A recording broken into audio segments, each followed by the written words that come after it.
This is the Grow Business Is this us? Podcast with Cory Mosley. Oh, we're on? We are on, sir. Let's do it. Yeah, well, you're supposed to be talking now. That's how this works. All right, this is SVB and the place to be. It seems it's the Growth Business Podcast with Cory Mosley. No, now you're talking too much. All right, see? Make up your mind.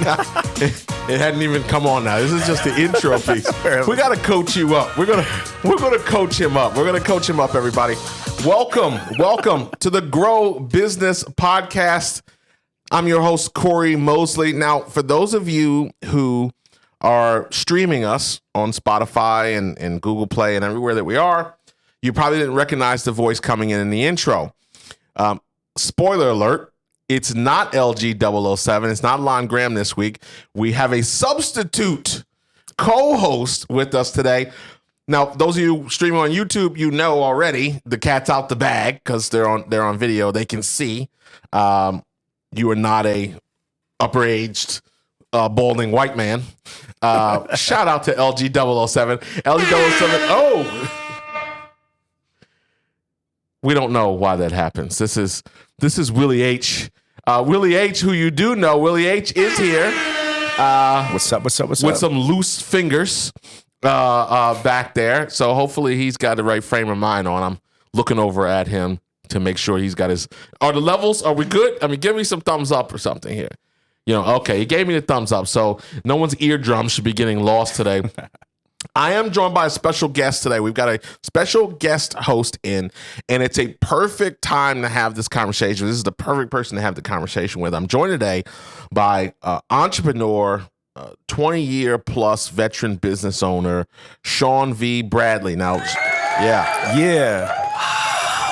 Now, for those of you, Sean Bradley has got a very colorful background. For those of you who don't know, now, and you just tell me, Sean, if anything I miss. He'll have no problem telling me anything that I'm missing out on here. But all right, let's go. We've got best-selling author, Wiley author of Win the Game of Googleopoly. Yes. We've got Franklin Covey, certified master trainer, coach. We've got 20-year business owner. We've got property owner, multiple LLCs. We've got member of the $1 Million Roundtable, National Speakers Association, certified speaking professional, CSP accreditation. We've got Gracie Jiu-Jitsu brown belt. We've got Gracie Jiu-Jitsu brown belt. No shortage of ego on on today's podcast for sure. We've got Gracie Jiu-Jitsu brown belt. Can't try to say that 5 or 6 times. And I cannot leave out star of, was it season 2? Yeah, season 2. One of the stars of season 2, the closing episode, the star. Sorry, there are multiple episodes. You weren't in all of them. I was the season finale. The season finale of I Was a Teenage Felon. Yes. And I like how you lead into that stuff because I would just be like, oh, Cory, my wait a God. minute. You forgot that Yeah. I'm also was on the show Jubilee, Odd One Out. That episode's got 6 million views. I have no idea what that is. Brother, this is hysterical. Jubilee? Yeah, Jubilee is this huge social media phenomenon. It's a game show. It's called Odd yes, One I Out. remember when you did that. Okay, Yes. That's some weird YouTube stuff, folks. So the point here is we've got a real, true seasoned entrepreneur. But wait a minute, there's more. I also have the owner. conferences. I also am the creator of the Millionaire Car Salesman. Yes. I'm only kidding. Let me stop. No. Well, all of that is all of that is true. And unfortunately, if we only had 3 hours, if we were gonna go full Rogan today, and we had 3 hours, then we could get to all his accomplishments. But one of the reasons why I wanted to have him here, and folks, Sean is guest co-host, and we don't really have a guest driven platform. I mean, we don't have a outside. How am I a guest co-host and I can't even talk yet? Well, you'll learn. you obviously haven't listened to a lot of episodes. It's like double dutch. I got to jump in. Yeah, I get it. Okay. No, I'm going to ask you questions once I'm ready to get there. Fair okay. Grow Business Podcast with Cory Mosley. / Sean V. Bradley, CSP, and the place to be. Not going to happen. Folks, LG007 will be back next week. Rest assured, we're going to make that happen. Where is he? Let me hear him. Voice of Reason. Yeah, Voice of Reason will be back very soon. But I am super excited to have you here. You were in town. You were kind enough to come by, and we were able to link up here because this is actually one of my favorite topics that I haven't talked about on the podcast yet. Really? And we came up together in so many different ways from the automotive standpoint, as our audience knows that's a cornerstone background in my career. But we're talking about, on today's show, I wanted to talk about using media and speaking and these alternative methods other than traditional advertising to build your brand and build your business. And no one that I know, with rare exception to a few people, I think of a Grant Cardone, has done as good of a job at self-promotion, and I say this in a complete genuine way, at self-promotion, but making sure that their visibility is known and maximized. And it is whatever your storied history is, because you've been in a lot of scenarios and situations in life. I think it's important that people hear today, that we have that conversation today, not as an interview, but as a share, right? As tactics and the things that we want to do on the podcast. But no one is, and I've looked sometimes and gone, man, I should have done that. Or I should have, man, I can't believe he did that. But I think people don't realize, because we're in a market now where everyone's trying to get attention, but we're also all trying to figure out, right? Oh, digital marketing, we got to run ads. We got to run our funnels. We have all those conversations about all those things. But a lot of people, particularly people in professional services, miss a tremendous opportunity because they don't skill up to be able to get out there and do more speaking. They don't use media. They're not trying to write in publications or submit. And folks, I'm not talking about Inc. magazine. I'm not talking about trying to be on USA Today. My good friend Delator McNeil has been on the Today Show 5 times. The average person will never be on the Today Show. Right. But in your niche, in your field, in your world, you can be a superstar. If you're in financial services, you're in real estate, you've got an insurance business, you could be a superstar as a landscaper. Yeah. You can create these opportunities and use media and speaking, these non-traditional ways, right? Not the Valpak, no disrespect to the Valpak mailer, but traditional advertising. And I think for both of us, when we think about significant pieces of business in our life, I think about some of the Fortune 500 companies that I've had the opportunity to do work for. When we think about major business, I don't know about you, but I want to get your take on this. It never came from someone. I can't recall a call where they said, Cory, I saw your full page ad. Now, you have done more advertising than I have done in that realm, so maybe you can trace it back. But I still think, even from a trade show standpoint, speaking to those 300 people in the audience or 500 people in the audience created more opportunities than simply the ad or the advertisement of what I'm good. What are your thoughts? Cory, first and foremost, you are 100% spot on. To me, you have to have an audience. Again, we're both best-selling authors. Wiley said to me, it's not the New York Times best-written author, it's the New York Times best-selling author. Right. Karina, with the music industry, record labels are not looking just for people that could sing, dance, and shake their butt and have a great voice. They care, will people buy your merchandise? Right. Will people stream your music? So then it goes into an audience. Talking about comedians. Look at Matt Rife, how he blew up. It was through TikTok. It was building an audience. Yeah. In the beginning, because I didn't know what I was doing, I did pay for ads. I have not paid for an ad, Cory, legitimately for probably 6 years. Right. 100% of my opportunities I try to create is through content marketing. Yeah. So I'd like to kind of start on that. Okay. So for me, when I was doing these ads in Auto Success Magazine, can I tell a quick story? Yeah, go, sure. Okay. It's a podcast, maybe that's what we want to do. So, and I don't even We know. want to entertain. Yeah. We want to educate. Oh, this is going to entertain the heck out of a lot of people. We want to move them to action. So go ahead. So I realized before I even started my company that whoever controls the media controls the money. I'm going to repeat that. Whoever controls the media controls the money. Look at Fox News, CNN, Breitbart, whatever media platform there are, Right. they're owned by super wealthy people for a reason, right? Propaganda, propaganda, propaganda. So when I was doing the Auto Success magazine opportunities, we were paying for covers. Covers were like $10,000 way back in the day. Right. An opportunity came around when the company was going out of business. I swooped in as a liaison to find an angel investor. I literally brokered 10% equity in a major automotive magazine without putting a dollar in. Right. And not only did I own 10% of Auto Success magazine, but I was able to pop in, different articles or covers at a severe discount or sometimes for free. Right. The results that I got from that, it back then when magazines were big, a lot of people were like, "Oh my God, I saw the article, I saw you on the cover," and it built that propaganda. Right. It's credibility. It's not even. It's not even propaganda. It's building authority. Wait a minute. Building credibility. Propaganda is not always negative. Positive Right. propaganda. So it is propaganda. It's Yeah, sure. sensationalism. Okay. My wife tries to correct me all the time. Don't say Yeah. propaganda. No, I mean propaganda, because what is propaganda? It's sensationalism. It's promotion, like you said. Right. No, so I think that, what's interesting there too, I want to think about, let's talk about writing as a whole, because that's a unique situation. The average person will not have the opportunity to leverage equity in a situation and get themselves positioned that way, right?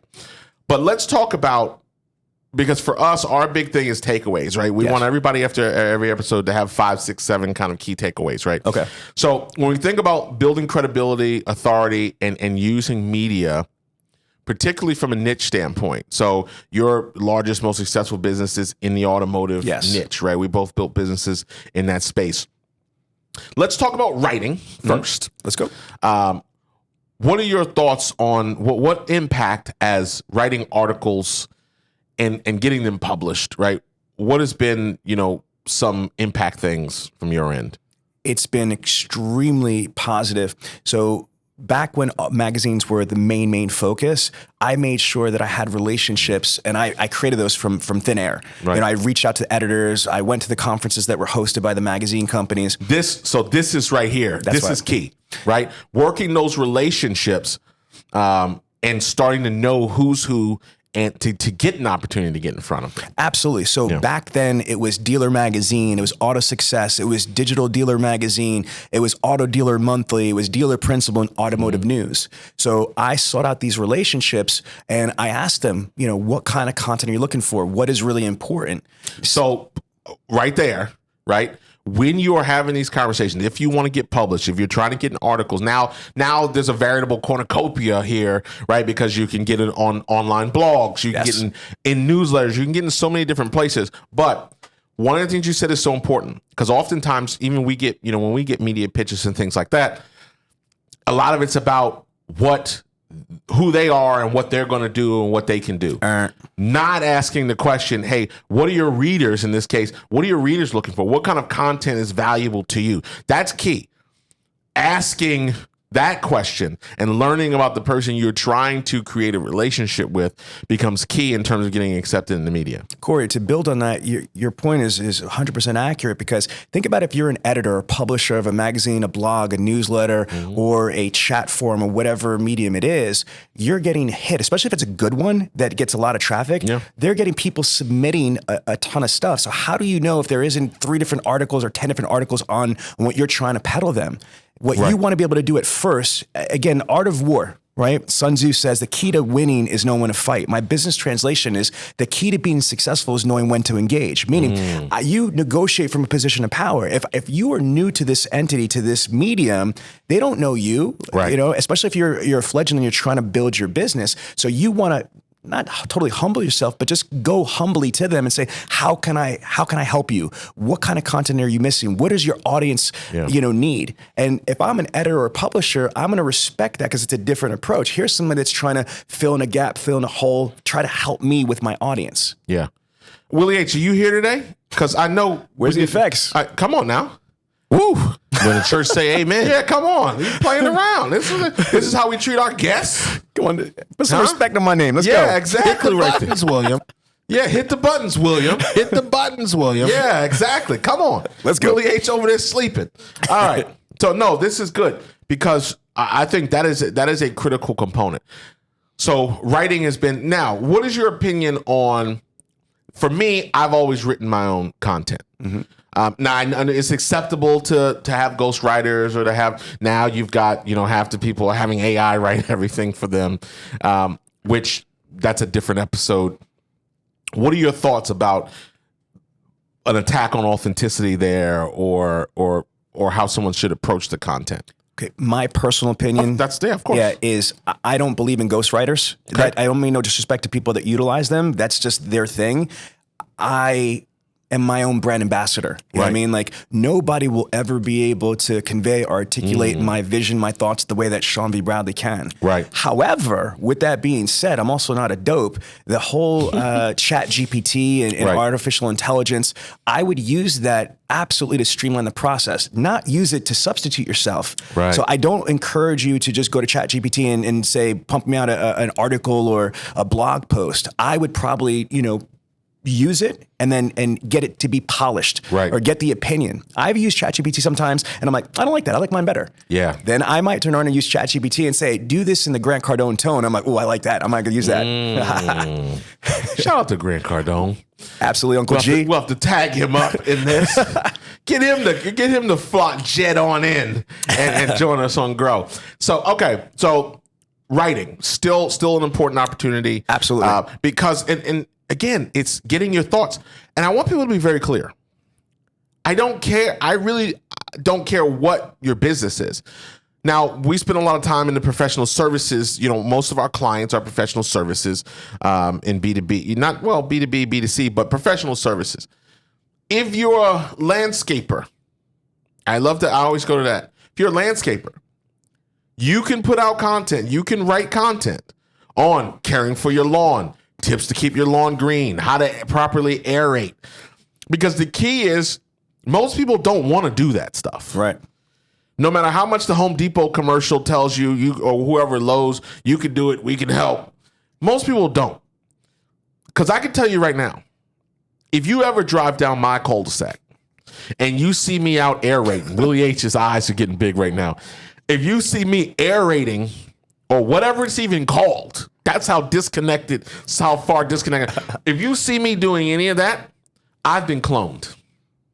And the AI, there's something coming. Lord have mercy. Here we go. See, LG's here, he's not here. I've been cloned, because the likelihood that happens is not going to happen. Now, what I do want, though, when I choose an expert on who is going to help me, I would love to get someone's opinion in an article, in a video, about their tips or their approach or their thoughts to increase my credibility. Not the commercial. Let me build on what you just said for the landscaper.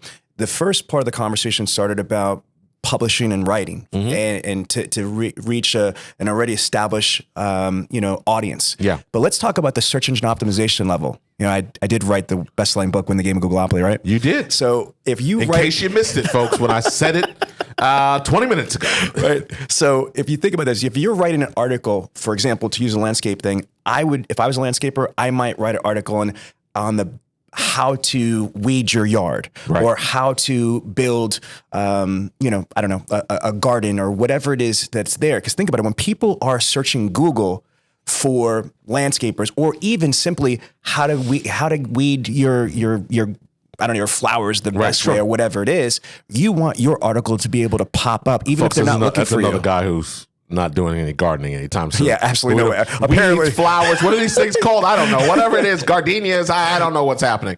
But go ahead.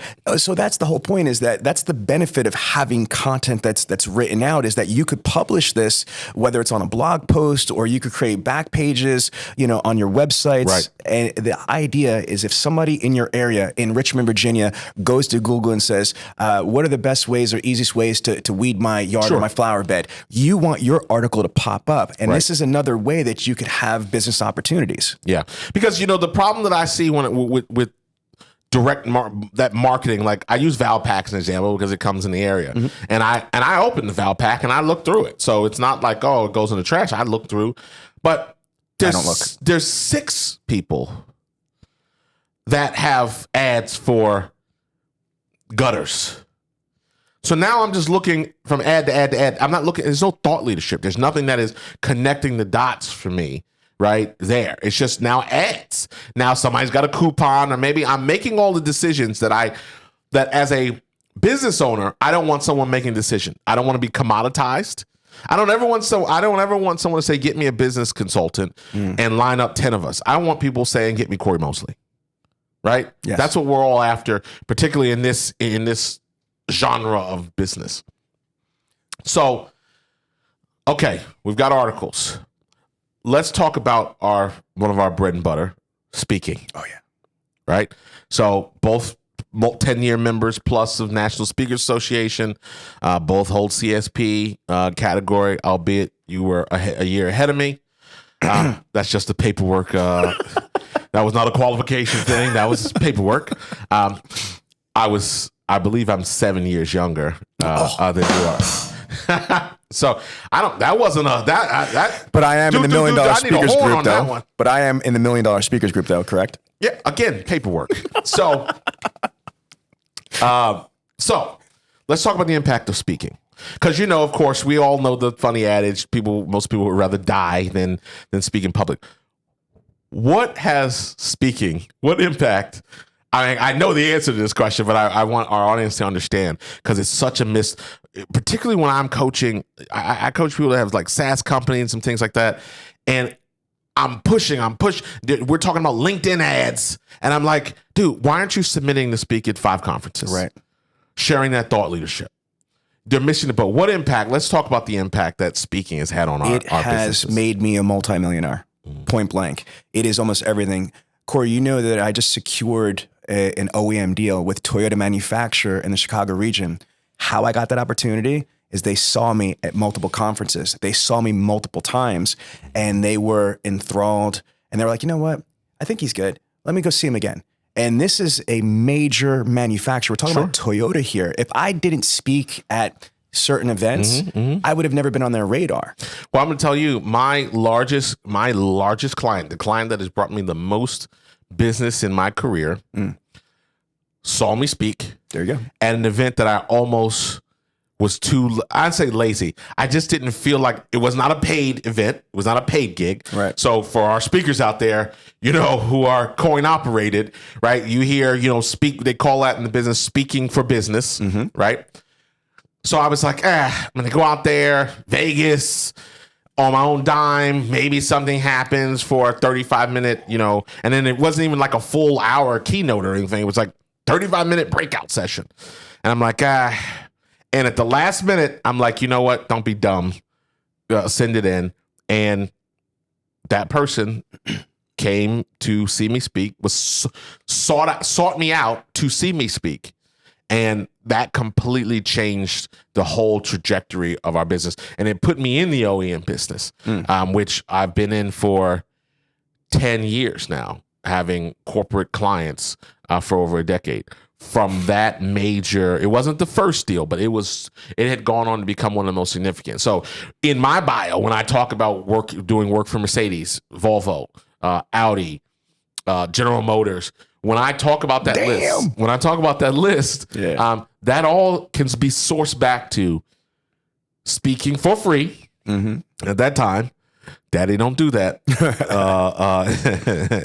much anymore, unless it's a huge opportunity. But it can all source back to that, and people are missing the boat on that. Cory, let me raise the bar on this to emphasize to your audience that I've been in business for 20 years straight now with Dealer Synergy, and we do not have an ad budget in my company. We do not spend money on any ads for Dealer Synergy or Brother Demand in any way, shape, or form. My whole business, besides repeat business and referrals, is solely because of my content marketing. From the millions and millions of views I have from my YouTube channel, from my podcast, from all my articles, all my blogs, and my leading lead gen, besides the Millionaire Car Salesman Group, is speaking at NADA, Digital Dealer, NAMAD, and all these associations, to the point where I have my own conference, the IS20G. And so I firmly agree with you with what you're saying, and I want to emphasize to the audience that you don't have to do things traditionally. I want you to think about this in this way. There's point of interest and there's point of sale. And when we do ads, when we spend money on ads, we're trying to capture people mostly at point of sale because we don't want to spend money and not get ROI. Right. What I try to do is point of interest because more people are going to be in that category than in the buying category. Sure. So I have a broader stroke at the opportunity. So I use my money to have a team of videographers and graphic design people, and I do all the content writing, and I just keep, creating content, and I create this environment and this community of people that want to know about how to do this or how to do that in the dealership world. But it's all about content curation and content creation. Yeah, no, 100%. So writing, speaking is important. Now, I don't need to get into, there's a million ways if you want to become a better speaker. There's everybody and their mother has a speaking program. All you want to do is vet to make sure they're qualified, right? So there's a lot of great speakers so you want to think about things like Toastmasters, Absolutely, which will help you become a better speaker. Nominal cost to get involved, and I guarantee you, no matter where you are in the world, because Toastmasters is international, there's probably a Toastmasters opportunity for you. So that's getting better at speaking, and it's cheap. Yeah, it's inexpensive. Yeah. The business of speaking, National Speakers Association, or if you're international, we are, you don't know this, we're top 3 podcast in Trinidad and Tobago. I learned, I don't know, that's what the report said. But if you are international, global GSF, Global Speakers Federation, there's an opportunity for you there. That will get you into the business of speaking. That will also get you connected to some of the top people in the speaking business. And a lot of them who were great speakers and have been speaking for 20 years, their next act is coaching, is development. My friend Delatoro, who I've talked about, has Crush the Stage, which is his speakers program. And it's phenomenal, the reviews that come out of that. It's rave reviews for that. So there's just a lot of people who are in that space that are good. So you need to look up to people. I tell people, whenever I work with clients, because you and I have been around such a long time, like I had a meeting the other day. We had like 10 doctors. We had 10 doctors in our offices to talk about some business opportunities with them. And I said, listen, I'm not going to take up the time I have today running through my resume. I pulled on the screen, I went to Google, and I typed my name in. I said, this is what I recommend you do. I've got 15 years of history, right? So this guy right here, this is me. Not the guy who got arrested in Dayton, Ohio. It's not that Cory Mosley. He's got an E in his name. Wrong Cory Mosley, right? So most of this other stuff is all me. And that's the easiest way. Like the credibility line is so strong. I'm so comfortable with that idea, right? Not from arrogance. Right. I'm out of business cards. Just Google me. I'm not saying that to be arrogant. I'm saying that because you're also going to get a wider breadth because you've got testimonials. You've got material that's out there. You've got people saying, so there's such a wide swath, but speaking is going to be huge and it's going to be an opportunity for you. And this isn't all about getting on the largest stage in the world because you don't need that depending on what your business is, right? What you need to do is find the opportunities that are associated with the customers that you want. Cory, you're absolutely right. Why would you want to be on a stage with 500 people that are not interested in your product or service? Sure, right. I'd much rather be in a room of 30 dealer principals. Potential buyers. Yeah, exactly. Right. So again, picking your audience is absolutely key. All right, let's go on to 3 because what happens is we always run out of time when we're trying to do this stuff, but it's so valuable. So number 3, and I got to defer completely to you because this is something that you've done masterfully, and that is using groups and building community. I think you've got the number one group, number one automotive group. Meta Corporate has actually rated the Millionaire Car Salesman as the number one group in the automotive industry. So what I did with that, how many people are in that deal? We are about 28,000 members right now. 28,000. It's a private group too, and 28,000 might not seem a lot if I'm looking at Jake Paul, but this is not the whole world. This is automotive professionals. Right. We're talking about dominating a niche. Yeah. So here's the key to us growing our group. It has to be authentic. A lot of people in our industry, Cory, as you know, they have these groups, but they let random people in. They got people from Singapore. Not that that's bad, but if they're not relevant in the automotive industry, it's a waste. Right. So what I did is I don't want to say forced, but I forced all of my clients for the last 7 years to join my group. In any type of business, I funnel them into my group and I create specific content for them. So I use it almost like a mastermind group, if you will. The other key is fostering leaders to be able to moderate. It's not just me. I have over 100 moderators in my Millionaire Car Salesman group. And most people don't know this little trade craft. I have a separate Facebook group called Millionaire Car Salesman Admins and Moderators. So we have a whole separate Facebook group that me and my 100 plus moderators are constantly having conversations and monitoring. If somebody posts something, we're doing screenshots. Hey, you know this person? No, let's get rid of that. Right. So we are actively in that group. And as long as you have group integrity, like for us, I don't want to have memes, jokes, motivational stuff. I don't want to have people using it as a utility knife. Fun.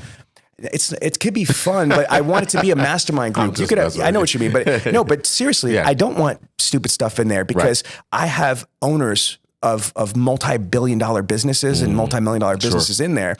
And once they see a bunch of dumb stuff or jokes in there, they're going to check out. Right. So the group has been really good, but then I tag team it with the podcast. I'll wait for that. And what's important is the clarity.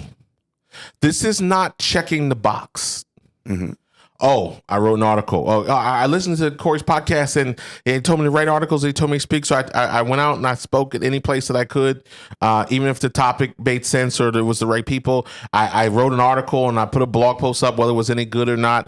I started a group and, you know, we just let everybody do everything.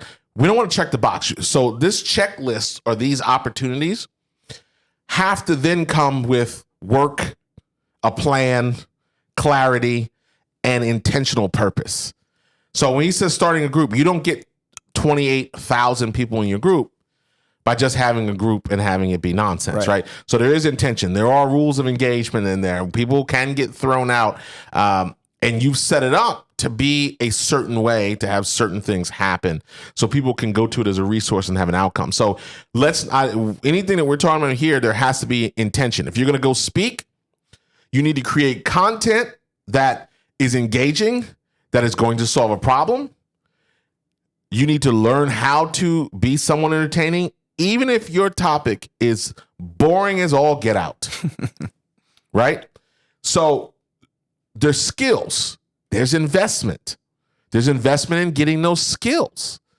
Because the killer thing is people will get an idea and they'll think just by having the idea or hearing the bullet point or the takeaway, that through osmosis will resolve for them. Woo! When the church say amen. Yeah. Cory and Sean said, go speak. I didn't do anything to be good at speaking. Let me build on two things. No, I got to tell the story first. All right, tell the story. It's your show. Yes, it is my show. Thank you for that. I appreciate that. Grow Business Podcast with Cory Mosley. But I can tell the story because I'll forget if I let you make your point. And I remember we had this big vice president and folks, your title doesn't have anything to do with your skill set necessarily, particularly when it comes to using media or being on a platform. And I remember we had this vice president, I'm not going to say his name, but big VP, co-created email or something like one of those, crazy, Silicon Valley, whatever. And we had him at the conference and, I say his first name, Bob, and we're like, Bob, all right, Bob's up next, and I look over and Bob, now folks, if you stream it on Spotify or YouTube, you'll see what I'm doing. But Bob was in the corner. I want you to visualize. Bob was in the corner pouring him some water just before he get ready to speak. And his hands, that was going all over the place. This big VP coming to speak to 50 people. Shook. I thought he was going to have a complete meltdown. Right. I was like, somebody give me the clicker so I can do his deck. Right. Yeah. But you got to still invest in the skill set. I see so many people. Oh, I'm world's greatest closer. I could go talk to an audience. There's a structure. Yes. To speaking, delivering a presentation, doing a keynote. There's a path and a structure and a formula to doing that. Right.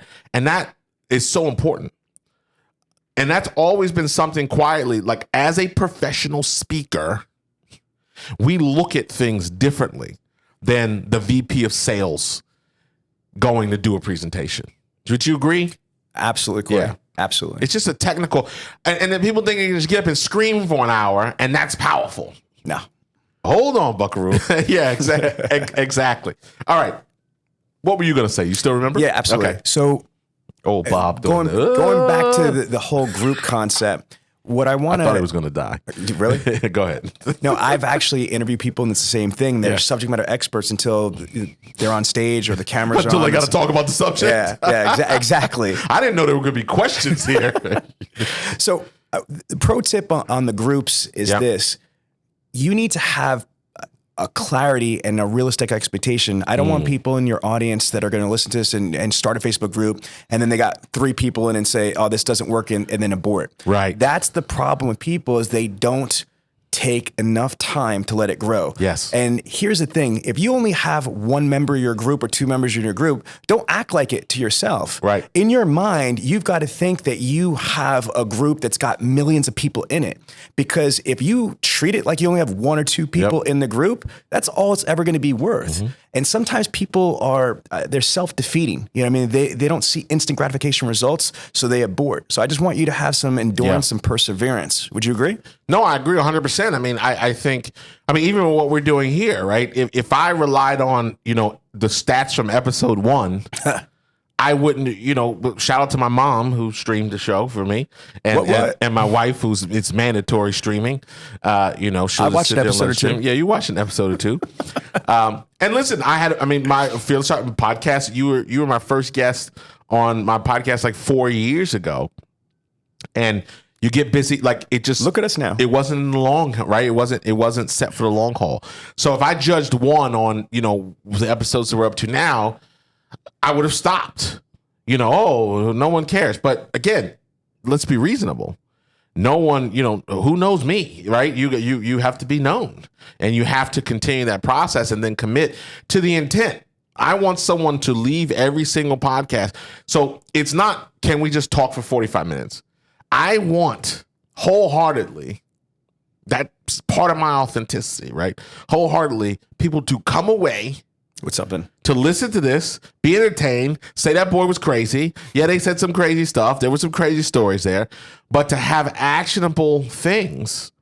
So they'll leave this podcast understanding that a multimillionaire, 20-year business owner has said one of the most impactful things that he ever did to drive his business was take speaking seriously. Yes. Like that is, so for that insurance agent that's got an agency or a healthcare consultant or life coach, business coach that's out there that listens to this content, or software SaaS company owner that has not been taking this seriously, I want them to have a light switch moment. To leave every episode with a self-assessment. Am I doing any of the things that these guys talked about today? Well, wait a minute, Cory. Let's give them a neon bright light, awareness here. Yeah. People that could communicate, not just speak, but people that could articulate, communicate, whether it's through email communication, text messaging communication, social media DMs, I think are the most successful, most profitable. You can have the best ideas, right, but if you can't convey that idea, if you can't have that transference of energy, if you can't get somebody else excited about it, you're going to be broke. Right. Now, let's talk about audio. I don't even want to get to a podcast yet. So the other thing that we share is we both had radio shows. Yes. On terrestrial radio, I guess as they would call it. They're broadcast radio. iHeart. And so for me, it was WRVA here, 1140. You were on several 104.7. 104.7. And following Dave Ramsey. I followed Dave Ramsey at 8:30. It was the rerun. Let's just be honest. It was his rerun, not his live one. But still, how you use media. Being able to say, listen to my radio show, 8:30, right after Dave Ramsey, is a powerful connection. Yes. Right? To make in terms of what you say, propaganda, marketing yourself, building your authority, and stating your authority. We also did radio. What was a driver for you in terms of using that as a medium? Well, how that happened was... And there's costs involved. You make an investment to promote and to get on the radio, So 100%. We had blown up started to blow up, I should say, started to blow up with the Millionaire Car Salesman podcast in the group. So iHeartRadio, John Karpinski, shout out to John, reached out to me and he said to me, hey, Sean, did you ever think about radio? And I was like, to be honest with you, I was like, no, who the hell listens to radio? He got pissed. He's like, you think? Yeah, he's like, duh, of course people listen to radio. He's an evangelist for radio, right? But he taught me something, Cory, especially iHeart. There is bidirectional aspects because if you are like an iHeart radio terrestrial broadcast, right, they could turn around and play your podcast on the broadcast airways, or reversed. When you're cutting your radio shows, it could get, broadcasted and syndicated through podcast. If you don't have broadcast, you only have the one podcast medium. Right. We both had bidirectional. We had terrestrial and we had the podcast. So it was extremely powerful. Now, you mentioned about the cost. I'll be very transparent. It was expensive. I had 5 major markets: Washington, D.C., Cleveland, Ohio, Los Angeles, California, which is the #1 market in the United States, sure, Rochester, New York, and Atlanta, Georgia. So I had 3 top 10 markets. I think it was costing me approximately $25,000 to $30,000 a month between the airtime, because there's 2 That's when you're playing big boy games out here, folks.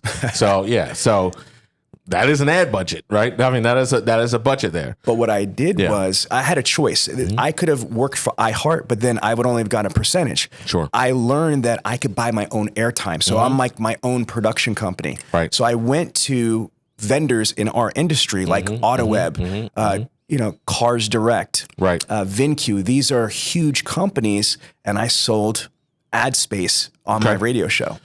All right. So we've talked about radio, which is kind of paid media, right? So it's so funny because what people know is, we have a structure here. I know what I want to talk about, but I don't know exactly, always how it's going to go. So with everything that you say, it kind of feeds the next thing. So the next thing is events. So again, another area we have in common, really having been in similar lanes for 20 years together. So for me, 2004 was my first conference. So owning our own conferences and using conferences and events as a means to drive our business. And right? What's that? There's an and. And? Yes. Go ahead. By having conferences, not only does it mean to drive the business, but it's a way for me to zero out my ad budget. Let me explain. So by going to these vendors, huge companies, publicly traded companies, multi-million, billion-dollar companies. We're talking about sponsorships, though. So we're talking about your event not having to go it alone, right? If you can put the right plan, skill set, right? Getting a right plan, having the right expertise. Before you go back, Sean, there's a cascade effect that I want everybody to understand. The speaking raises your visibility. The writing raises your visibility. The ability to do audio media, whether it's podcasts, creating a following raises your visibility. That then makes you I am disgusted, and I say this in the most polite way. I am disgusted by the idea that there are people making millions of dollars simply by creating a bunch of followers and then now hawking stuff on social media.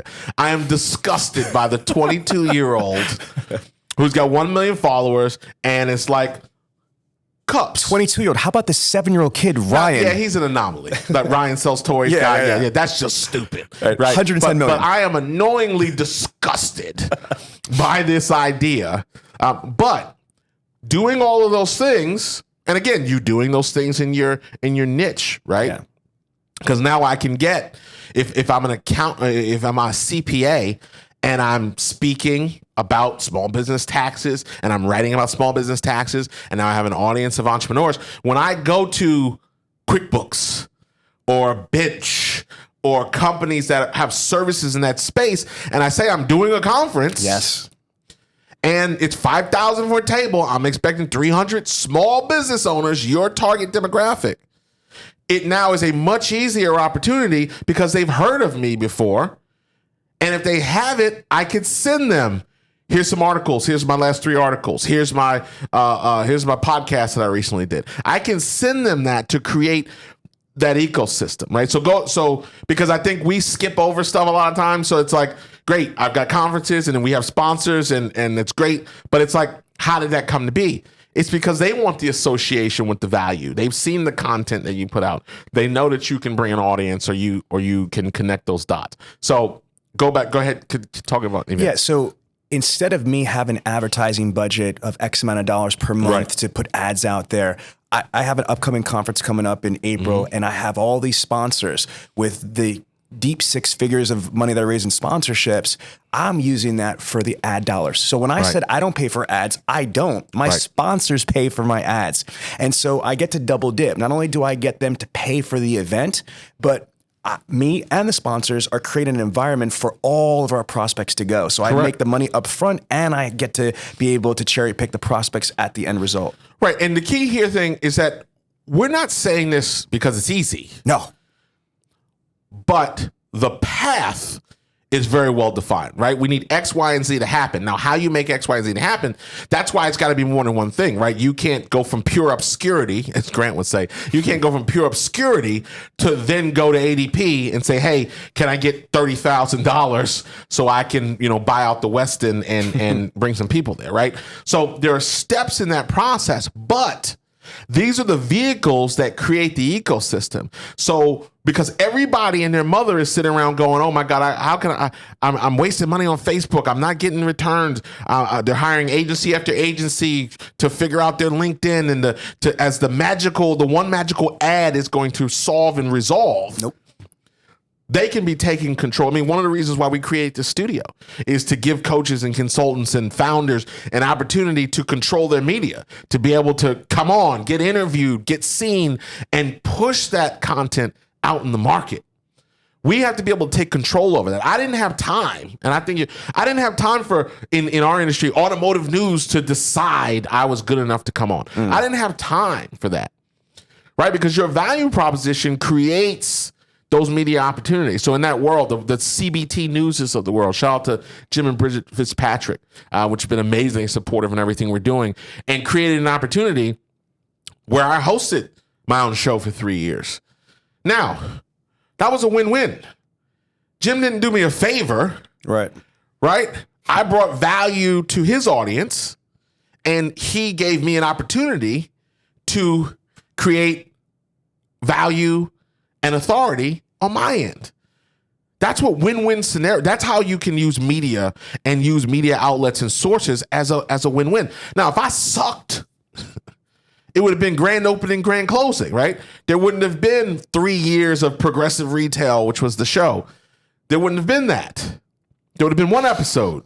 This guy's terrible, or he doesn't have good information. Cory, what you're saying, though, it goes back to being a subject matter expert that's got credibility. If we can, I know that we only have a certain amount of time, but I want to digress because we skipped something. Okay. Authorship of writing a book. Well, we didn't skip it. We just didn't get there yet. Okay. Can I talk about it now? Of course. All right. I'll never forget, I was in NADA with Grant Cardone, and we're in an escalator. True story. I think we said Grant Cardone's name 6 times now. Cardone. SEO. Cardone, Grant Cardone, hashtag Grant Cardone. 10X. Okay, I'm just kidding. So I'm in NADA with Grant, and I asked him, hey, how are you doing? I'll never forget the time. He looked at me and says, I'm doing great. I just became a New York Times best-selling author. And I'm like, really? Congratulations. But he said to me, he said, Sean, you know what? For the rest of my life, no matter what happens, even when I'm gone, I could have my tombstone, I'm a New York Times bestselling author. Right. He was already a multimillionaire, multiple times over, but he said the it's not all about perception, that. no, the perception, Sure. when you could say that you're a New York Times bestselling author, that gives you a certain type of credibility. And I want to tie this into what you said about the NSA, the National Speakers Association. One of the best investments I ever did was spend time with the NSA because, the Publishers Lab, I went to the one workshop at the NSA. I pitched my book to the chief editor of Wiley Publishing, and I got my book deal. And when you add these things up, okay, I'm a speaker, and that was I'm an showing author. up. Yes. It's the combination that builds the unified subject matter expert. Yeah. When you hit the stage, especially when you host, you've hosted your own events before. If you're the MC of your own event, there's credibility into there. 100%. All right, man, the time goes by so fast. So we've talked about speaking. We've talked about writing. Well, we just talked about authorship. So I'm thrilled to announce my 3rd book, which I have to get done because we've pre-sold a significant amount of books. So now I'm forced to write it because listen, we've all got procrastination, but keynote season is coming up. And I've said, oh, you know what would go great with my speech? my book. Now we just got to bring it to reality. So Yay. yeah. That's my wife's responsibility, to throw me in the closet, lock me in the door, and not let me out till I slide some chapters under the door, right? So we've talked about authorship. We've talked about podcasting, or we didn't talk specifically, but audio, whether that's radio or using podcasts as a modality. We talked about events and trying to connect and create relationships with sponsors to do that. We've also talked about building groups within Facebook. We try not to overload everybody. I think we've hit a lot of different keys, but I think what's so important and reflective of what we're doing and what we continue to do is we take media seriously. We take speaking opportunities seriously. We take these opportunities to get our message out, because it's all driven by, if it's not referral, let's put referrals aside. It's driven by, particularly in the information business, can this person help me? That's the fundamental question a potential client is asking. Can they help me? Have I heard, seen, read, or been impacted by some version of their philosophy? Right? Someone listens to this podcast and goes, this guy is nuts, or this guy is pretty smart, and his co-hosts are pretty smart, and they've got some good things to say. I got one more. And given the opportunity, they can help me. Go ahead. One more, then we're out of here. I'm surprised you left this one out, brother. Well, I didn't say I left it out. It's not. I didn't say this was the definitive podcast episode. Okay, well, I want to add the one that's my favorite. Okay, is video and TV. Oh, well, of course. Video yes. and TV, like as you Now mentioned you're talking. before. Yeah, that's what I'm trying to say. Like, well, that's why you're co-hosting today, dude, right there. as you had mentioned in the intro, I started on the Vice TV episode because it got me in front of 8.5 million people. It was able to tell my story. You were the co-host on a morning show. You have your own studio here. I encourage everybody that's listening to understand that perception is reality. Fact one. Fact two, there's a science of communication. The best medium, in my opinion, besides the live audience, would be video. You have sight, sound, motion, emotion. And so you have either organic. Don't skip over that. Okay. That's good right there. Say that again. Okay. Sight, sound, motion, and emotion. There's a science of communication. Give him something on that. Bam, bam. Ooh. Bam, When bam. the church say amen. Amen. Yeah, you don't do your own. We got that. Okay, covered got it. here. All right, Okay, just checking. Yeah, bam, bam. Well, he was All right, slow go to the ahead. thing before. Well, I'm trying to help right. out. Well, Okay. Willie H. You know, like a name Willie H. You know, he maybe moves a little slow. Let me explain. Text are the words we use is only 7% communication. So if we're writing articles or books, pages, it's only 7%. Audio, podcast, and radio is only 38%. But when you have visual perception, which is 55, and you put it all together, it's sight, sound, motion, emotion. I mean, we can do a whole episode on that. You know, what video has obviously also been a cornerstone of our media exposure, both in public media and private video content, virtual training, online certification, testing, creating systems. You have one of the most powerful systems in the industry, Lightspeed, for the automotive industry, also in the martial arts industry. So many different, we can, that's a whole nother show. But yeah, video is powerful. And the kicker before we get out of here is, particularly before we talk to a client, when we go to that website, even when the website's beautiful, video is lacking. Right. A lot of written words. And the first thing I say, and I got this from Don Miller, people don't read. Right. People don't read websites. They scan them. And look at that. How do you have this beautiful website and you have no video content? If you think I'm going to read about your mission statement to create symbiotic partnerships that lead to groundbreaking evolutions in business growth beyond the planes of the universe, it's not happening. What I will watch is a 2-minute video, Cory, of you sharing that. Cory, video is Google's #1 algorithm choice. More than articles, more than images. And people video. know that? Most people don't. People know the power of video because they all got their phones out looking at video. What I don't get is the disconnect why they don't apply that to their own business. Because they need to listen to this podcast. Yeah, no question.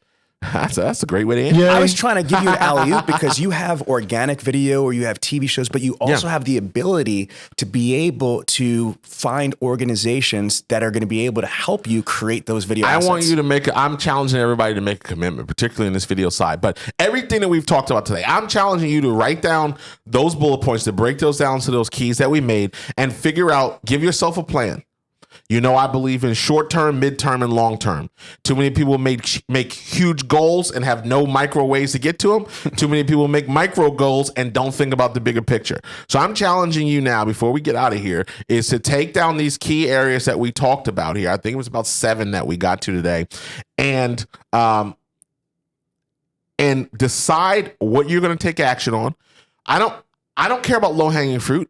I don't believe you always have to eat the frog first, like Brian Tracy says. You don't always have to do the most difficult thing first. I don't eat frog. Yeah, you don't eat frog, me either. You don't always have to do the easiest thing first. But look at that list and go, where can I get something on the books? Where can I get something going?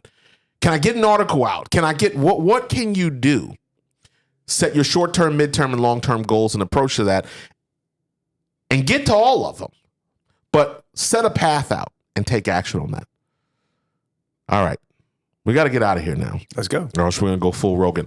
Listen, I want to thank you, Sean, for joining us and pouring into the audience and Thank you for having me. pouring your expertise and I love practitioners. I'm a practitioner. I love other practitioners.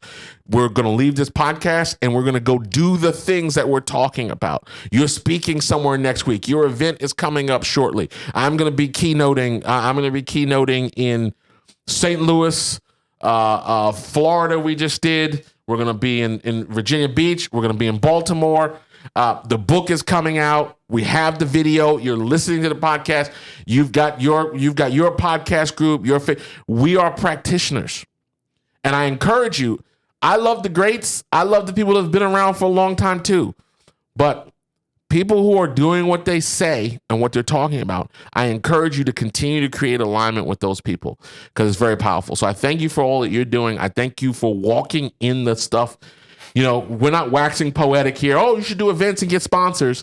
And you never see us do an event and have a sponsor, right? Like we just chat GBT'd things we should tell people to do. Right? Google me. We've got tens of thousands of hours of videos across the platform. So listen, folks, as always, I want to thank you for tuning in. I want to thank you for sharing. I want to thank you for coming back week after week. You know, we look at the stats, we look at the data, we look at the 5-star reviews. We appreciate everything that's happening organically here as we continue to try to pour into the marketplace. We never want to be gurus. This is not about being a guru. This is about sharing some things that can create potentially a shortcut for you, sharing some things that we have an opportunity to observe from the perch that we may be looking at and the lens we may be looking through. So I want to thank you for your continued support and for sharing, and I encourage you to continue to do that. Find us everywhere on your favorite deal. We're on iHeart, we're on Apple, we're on Spotify, we're on YouTube, we're everywhere.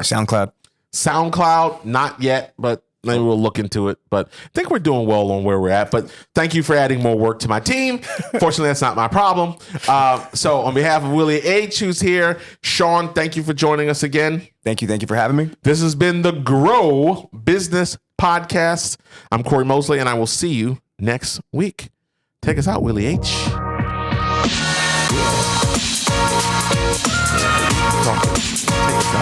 Still saying anything crazy. I'm signing / with Sean B. Bradley CSP. Good luck on that. That could be arranged. I like some of those radio checks that you were talking on the radio box you were talking about. I'll say your name 100 times. Coin operated, baby. Definitely tag Cardone on this stuff. We will.